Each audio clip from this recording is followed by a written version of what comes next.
स्वागत है एक बार फिर से आप सभी साथियों का दृष्टि पीसीएस के स्टेट एटलस की इस नई वीडियो में। मैं हूं सलमान और आज हम उन सवालों के ऊपर चर्चा करेंगे जो कि बनाए गए हैं ऐसे महत्वपूर्ण खबरों के आधार पर जिससे कि राज्य का कोई भी स्थान एक बार सुर्खियों में बना है। और ये सवाल आगामी परीक्षा में जो भी मैपिंग से संबंधित सवाल आने वाले हैं उनमें पूछे जाने की संभावना बन सकती है। तो आइए एपिसोड की शुरुआत करते हैं बीते एपिसोड के अभ्यास प्रश्न के साथ।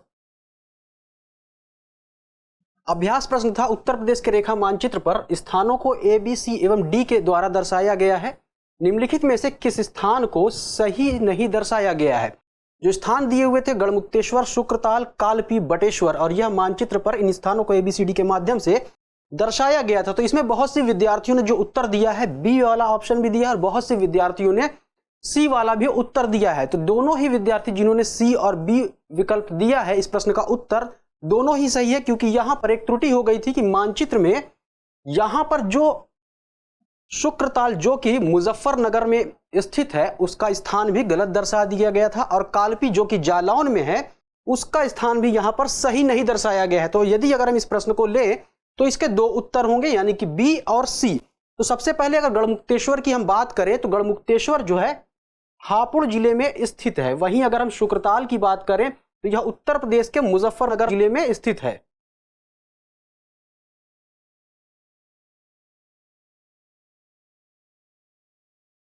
वही कालपी की अगर बात करें तो यह जालौन में है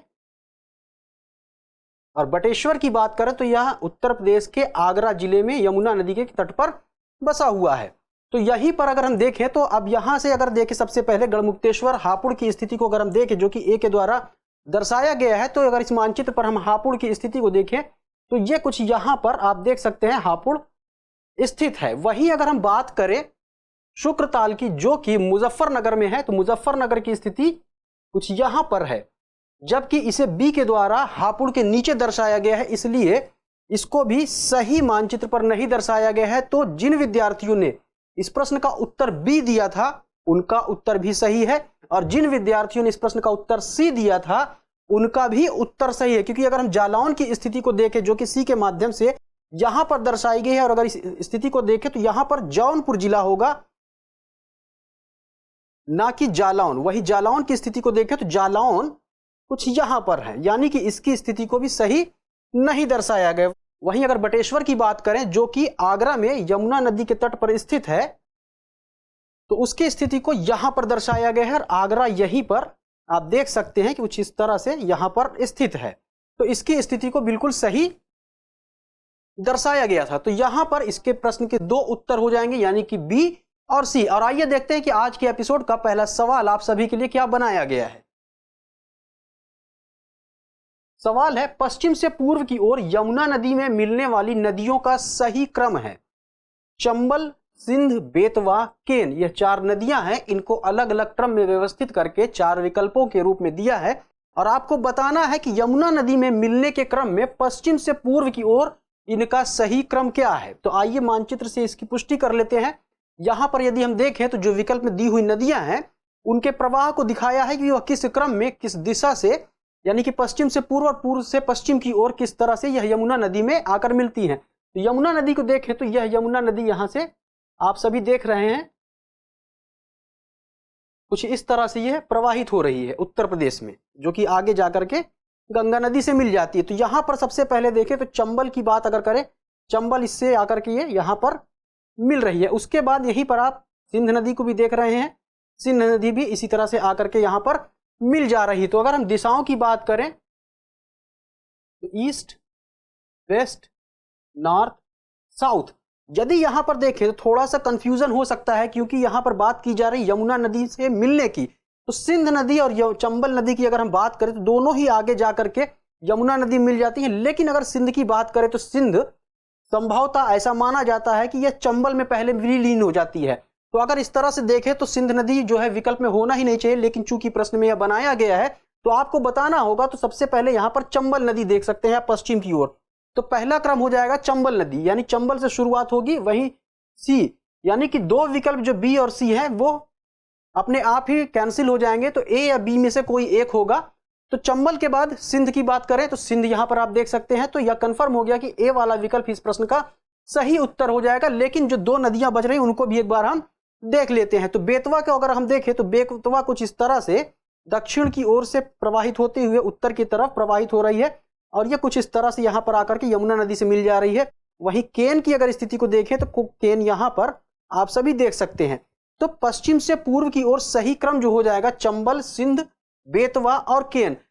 मान लीजिए इस प्रश्न को अगर उल्टा करके पूछ लिया गया होता, यानी कि पूर्व से पश्चिम की तरफ, तो आपका पहला जो विकल्प होता यानी सबसे पहली जो नदी हो जाती वो केन हो जाती, उसके बाद बेतवा, उसके बाद सिंध और उसके बाद चंबल। यहां पर आपको कंफ्यूज नहीं होना है कि चंबल और सिंध नदी में से कि सिंध नदी चंबल में मिल जाती है तो यह विकल्प में नहीं है, चूंकि प्रश्न में यह बना दिया गया है तो आपको कंफ्यूज नहीं होना है। तो आप सबसे पहले यहां पर देखिए, क्योंकि चंबल नदी ही आगे जाकर के यमुना नदी में मिल जाती है। तो ऑप्शन का जो शुरुआत होगा यानी जो हमारा उत्तर होगा उसकी शुरुआत चंबल नदी से होगी।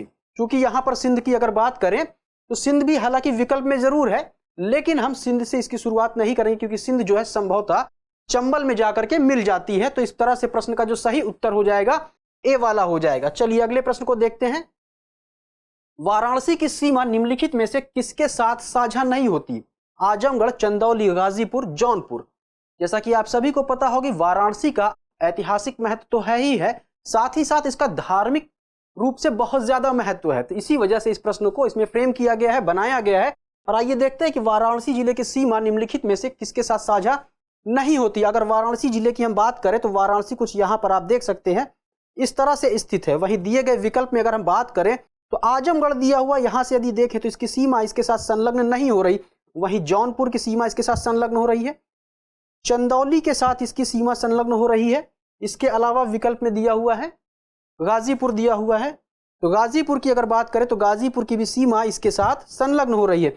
इसके अलावा एक और जिला है, आप यहां पर स्पष्ट रूप से देख सकते हैं संत रविदास नगर, जो कि इसके साथ संलग्न हो रहा है, लेकिन यह विकल्प में नहीं दिया हुआ। तो यहां से आप देख सकते हैं कि मोटे मोटे तौर पर संत रविदास नगर, जौनपुर, मिर्जापुर, चंदौली, गाजीपुर की सीमाएं जो है वाराणसी के साथ साझा होती। वहीं आजमगढ़ जो कि विकल्प में दिया हुआ है, इसकी सीमाएं जो हैं वाराणसी के साथ संलग्न नहीं है या फिर साझा नहीं होती हैं। तो प्रश्न का जो सही उत्तर हो जाएगा ए वाला हो जाएगा, यानी कि आजमगढ़। चलिए एपिसोड को आगे बढ़ाते हैं। सवाल बनाया गया है निम्नलिखित में से कौन सा या कौन से कथन सही है या सही है? NH9 भारत के 5 राज्यों से गुजरता है। यह उत्तर प्रदेश के गाजियाबाद, मुरादाबाद, रामपुर एवं बिलासपुर जिले से होकर गुजरता है। कूट दिया हुआ है, कूट क्या सही उत्तर होगा आपको चुनना है। तो अगर राष्ट्रीय राजमार्ग 9 की बात करें तो यह भारत के 5 राज्यों से होकर गुजरता है, यह सही है, जिसमें दिल्ली, हरियाणा, पंजाब, उत्तर प्रदेश और उत्तराखंड शामिल है। यानी यह वह 5 राज्य हो गए जहां से राष्ट्रीय राजमार्ग 9 गुजरता है। आइए बात कर लेते हैं कि उत्तर प्रदेश के या किन किन जिलों के होकर गुजरता है। तो इसमें देखें, यदि जहां से आप देख सकते हैं कि राष्ट्रीय राजमार्ग दिखाई दे रहा है और यह स्थिति जो है रामपुर है, और यहां पर यदि हम देखें तो कुछ इस तरह से आप देख सकते हैं। हालांकि यह आगे से होकर आता है, हरियाणा, दिल्ली, पंजाब से होते हुए, तो ये यहां से प्रवेश कर रहा है। यहां पर आप देखें गाजियाबाद दिखेगा, फिर इसके बाद हापुड़ दिखेगा, इसके बाद मुरादाबाद आप देख सकते हैं, फिर इसके बाद रामपुर। और इसको थोड़ा सा हम बड़ा करके यदि देखें तो रामपुर के आगे यहां पर आप बिलासपुर देख सकते हैं। तो रामपुर, मुरादाबाद, बिलासपुर, इसके बाद ये हापुड़ में गढ़मुक्तेश्वर से भी होकर के गुजरता है, और इसके पहले यदि देखेंगे तो गाजियाबाद से भी होकर गुजरता है। तो यहां पर जो कथन दिया हुआ है दूसरा वाला, ये कथन बिल्कुल सही है। इस तरह से प्रश्न का जो सही उत्तर सी हो जाएगा, क्योंकि दोनों ही कथन इस प्रश्न के सही हैं। चलिए अगले प्रश्न पर चर्चा करते हैं। निम्नलिखित में से कौन सुमेलित नहीं है? एक तरफ पर्यटन स्थल दिए हुए हैं, दूसरी तरफ उनकी अवस्थिति दी हुई है। पर्यटन स्थलों की अगर बात करें तो बावनी इमली शहीद स्थल, पांसी इमली शहीद स्थल, कामदगिरी पर्वत, नरसिंह टीला।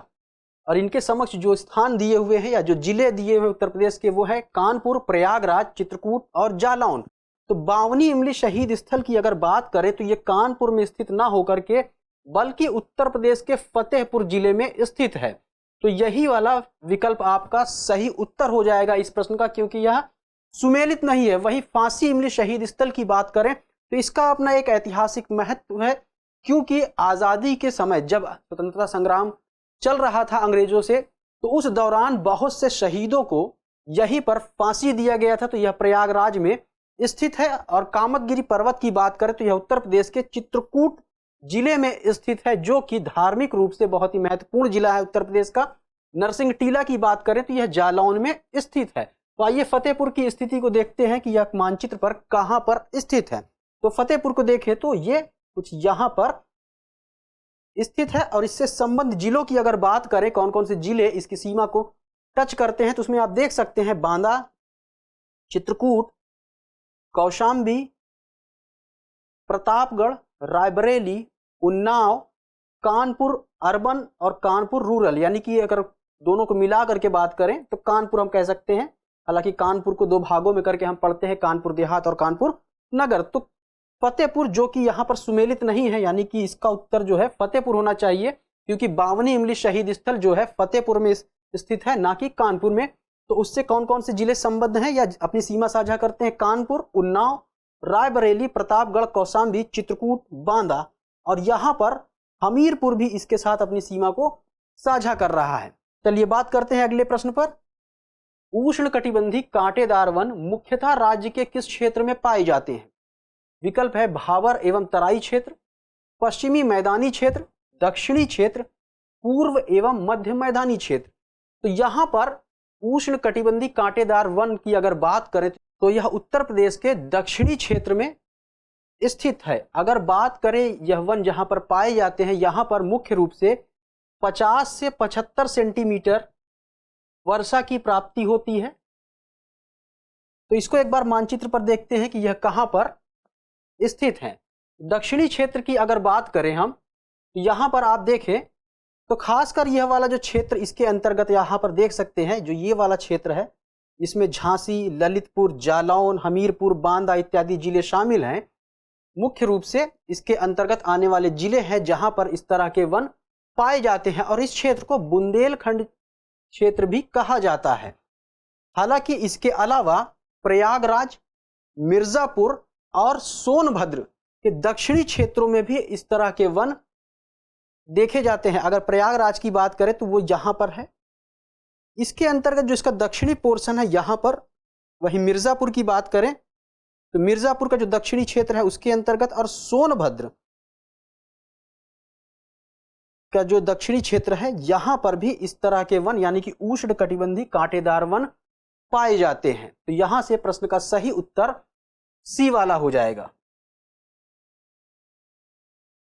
अगला प्रश्न है, उत्तर प्रदेश के सर्वाधिक लिंगानुपात वाले जिलों का पश्चिम से पूर्व की ओर सही क्रम है। विकल्प है जौनपुर, देवरिया, आजमगढ़। इन्हीं जिलों को अलग अलग क्रम में व्यवस्थित करके 4 विकल्प के रूप में आपके समक्ष दिया गया है, और आपको बताना है कि सर्वाधिक लिंगा अनुपात वाले जिलों का पश्चिम से पूर्व की ओर सही क्रम क्या है। तो सबसे पहले आपको यह पता होना चाहिए कि उत्तर प्रदेश की जनगणना 2011 के अनुसार उत्तर प्रदेश के वह कौन से जिले हैं जहां पर सर्वाधिक लिंगा अनुपात है। उसके बाद आपको यह पता होना चाहिए कि मानचित्र पर इनकी स्थिति क्या है, तभी आप इन्हें पश्चिम से पूर्व की ओर सही रूप से व्यवस्थित करके आप इस प्रश्न का सही उत्तर दे पाएंगे। तो सर्वाधिक लिंगानुपात वाले अगर जिलों की हम बात करें तो इसके अंतर्गत जौनपुर, आजमगढ़, देवरिया यह तीनों ही जिले हैं। लेकिन इस प्रश्न का उत्तर जो सही हो जाएगा, अगर आप मानचित्र पर देखेंगे पश्चिम से पूर्व की ओर, चूंकि हमें इसे व्यवस्थित करके उत्तर देना है, तो डी वाला हो जाएगा। इसकी पुष्टि अगर मानचित्र से करें तो जौनपुर की स्थिति को हम देखें तो यहां पर आप देखिए पश्चिम की ओर पड़ेगा तुलनात्मक रूप से आजमगढ़ के। आजमगढ़ यहां पर है। वहीं अगर हम देवरिया की बात करें तो देवरिया की स्थिति यहां पर है। चूंकि प्रश्न में यह पूछा है कि पश्चिम से पूर्व की ओर हमें बताना है, तो सबसे पहले जो पश्चिम की ओर पड़ेगा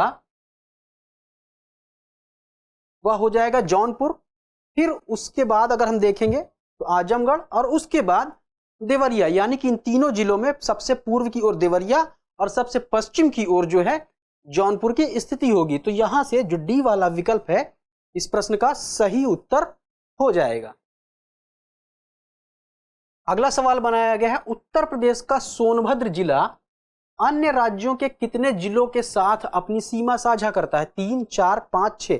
प्रश्न को ध्यान से पढ़िए। यहां पर कह रहा है अन्य राज्य, किसी एक राज्य का नाम नहीं दिया है। यानी कि जो सोनभद्र जिला है उत्तर प्रदेश का, वह केवल एक राज्य नहीं बल्कि एक से अधिक राज्यों की सीमा के साथ अपनी सीमा को साझा करता है। तो उन तमाम राज्यों के जो भी जिले हैं, तो आपको बताना है कि उन तमाम राज्यों के जो जो भी जिले हैं उनकी संख्या कितनी है। अगर इसको मानचित्र पर देखें तो हमें इसका उत्तर मिल जाएगा। ये रहा सोनभद्र, जो कि उत्तर प्रदेश का एक जिला है। वहीं पर अगर हम ये देखें तो ये बिहार है, झारखंड, छत्तीसगढ़ और ये मध्य प्रदेश। तो यहां पर देखें कौन कौन से जिले इसके साथ साझा हो रहे हैं। तो मध्य प्रदेश का सिंगरौली जिला, वही छत्तीसगढ़ का बलरामपुर, झारखंड का गढ़वा जिला, बिहार का रोहतास और कैमूर। तो बिहार के 2 जिले हो गए, झारखंड का 1, छत्तीसगढ़ का 1 और मध्य प्रदेश का 1। तो कुल मिलाकर के 5 जिले हो गए जो कि सोनभद्र के साथ अपनी सीमा को साझा कर रहे हैं। राज्य कितने हो गए?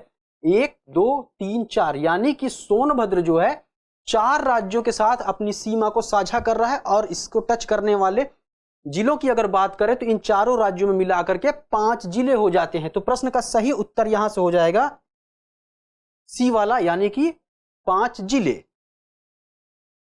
अगला सवाल है, निम्नलिखित में से कौन सा या कौन से कथन सही है या सही है? अमानगढ़ टाइगर रिजर्व मुजफ्फरनगर जिले में स्थित है। यह मूल रूप से जिम कॉर्बेट नेशनल पार्क का हिस्सा था। आपको सही कूट चुन करके उत्तर देना है। तो अमानगढ़ टाइगर रिजर्व की अगर बात करें तो यह मुजफ्फरनगर जिले में ना होकर के बल्कि बिजनौर में है। और यह पहले जो है जिम कॉर्बेट नेशनल पार्क का ही हिस्सा था। जैसा कि आप सभी को पता है कि उत्तराखंड राज्य जो है पहले उत्तर प्रदेश का ही एक हिस्सा था। जब एक नए राज्य के रूप में इसको बना दिया गया, एक नए राज्य का दर्जा दिया गया, तो यह बट गया। तो इसलिए अमानगढ़ टाइगर रिजर्व अब इससे अलग हो गया है, जो कि पहले जिम कॉर्बेट नेशनल पार्क का ही एक हिस्सा था। तो इसकी पुष्टि अगर मानचित्र से हम करें तो सबसे पहले देखिए कि बिजनौर कहाँ पर स्थित है। बिजनौर की स्थिति उत्तर प्रदेश के मानचित्र पर यहाँ पर है। और आइए अब इसको देखते हैं थोड़ा डिटेल में। तो यहाँ पर आप देख सकते हैं कि अमानगढ़ टाइगर रिजर्व गूगल मानचित्र के माध्यम से आप सभी को ज़्यादा स्पष्ट रूप से दिखाई दे रहा है। और यहीं पर आप देख सकते हैं कि जिम कॉर्बेट नेशनल पार्क स्थित है, जो कि अब उत्तराखंड राज्य का भाग है। तो यहाँ से आप देख सकते हैं कि यह बिल्कुल यहाँ पर आपको समझ में आ रहा होगा। ये जो डॉट लाइन है यह सीमा रेखा है राज्यों के बीच की। तो यहाँ से आप देख सकते हैं, एक अंदाज़ा लगा सकते हैं कि यह पहले इसी का ही एक हिस्सा रहा होगा। तो यहाँ से प्रश्न का जो सही उत्तर हो जाएगा बी वाला हो जाएगा, क्योंकि दूसरा कथन ही सही है, पहला कथन गलत है। क्योंकि पहले कथन में मुजफ्फरनगर दिया है, जबकि होना क्या चाहिए, यह बिजनौर जिले में स्थित है। तो प्रश्न का सही उत्तर बी हो जाएगा। अगला प्रश्न आप सभी के लिए अभ्यास प्रश्न है। जैसा कि आप सभी को पता है कि प्रत्येक एपिसोड में आप सभी के लिए एक अभ्यास प्रश्न होता है, जिसका उत्तर आप सभी कमेंट सेक्शन में देते हैं। तो आइए देखते हैं सवाल क्या है। निम्नलिखित में से कौन सा या कौन से कथन सही है या सही है? उन्नाव जिले की सीमा 5 जिलों से संलग्न है। कुंद्रा समुंदर उन्नाव में स्थित एक झील या ताल है। कूट का प्रयोग करते हुए आपको सही उत्तर या सही कूट चुनना है।